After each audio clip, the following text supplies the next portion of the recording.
ക്ഷമ ശക്തിയാണ്. Patience is power.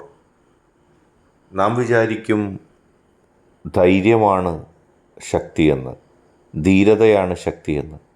അതെ, ധൈര്യവും ധീരതയും ശക്തി തന്നെയാണ്. പക്ഷേ അതിനേക്കാളും മികച്ച ശക്തി പേഷ്യൻസാണ്, ക്ഷമ. എന്തും ക്ഷമിക്കാനുള്ളൊരു വ്യക്തിയുടെ കഴിവ്, അത് ആ വ്യക്തി ആർജിക്കുന്നത് ആ വ്യക്തിയുടെ മനസ്സിൻ്റെ ശക്തിയിൽ നിന്നാണ്.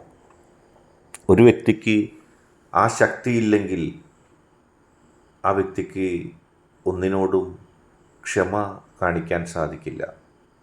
ജീവിതത്തിൻ്റെ നിർണായക ഘട്ടങ്ങളിൽ ക്ഷമ കാണിക്കേണ്ടിടത്ത് ക്ഷമ കാണിക്കാതെ ആർക്കും വിജയിക്കാൻ കഴിയില്ല. പരാജയപ്പെട്ട് പിന്മാറുകയേ നമുക്ക് നിവൃത്തിയുള്ളൂ. പക്ഷേ ക്ഷമയുള്ളവർ പരിപൂർണമായും വിജയികളാണ്.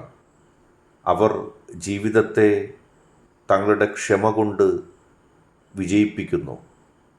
ക്ഷമ കൊണ്ട് അവർ ദീർഘമായി ചിന്തിക്കുകയും എടുത്ത് ചാടാതെ ജീവിതത്തിൻ്റെ നിർണായക ഘട്ടങ്ങളിൽ ഏറ്റവും അനുകൂലമായ തീരുമാനങ്ങൾ കൈക്കൊള്ളുന്നു. അവർ ഈ സമൂഹത്തെ സംബന്ധിച്ചും അവരുടെ കുടുംബത്തിനും അവർക്ക് വേണ്ടപ്പെട്ടവർക്കും എല്ലാം മുതൽക്കൂട്ടാണ്. കാരണം അവരുടെ ക്ഷമിക്കാനുള്ള കഴിവ് വലിയ ശക്തിയാണ്. അതുകൊണ്ടാണ് പറയുന്നത് ക്ഷമ ശക്തിയാണെന്ന്. ഇന്നത്തെ വീഡിയോ നിങ്ങൾക്കെല്ലാവർക്കും ഇഷ്ടപ്പെട്ടു എന്ന് കരുതുന്നു. വീഡിയോ ഇഷ്ടപ്പെട്ടാൽ ലൈക്ക് ചെയ്യുക, ഷെയർ ചെയ്യുക, കൂടാതെ ചാനൽ സബ്സ്ക്രൈബ് ചെയ്യുക.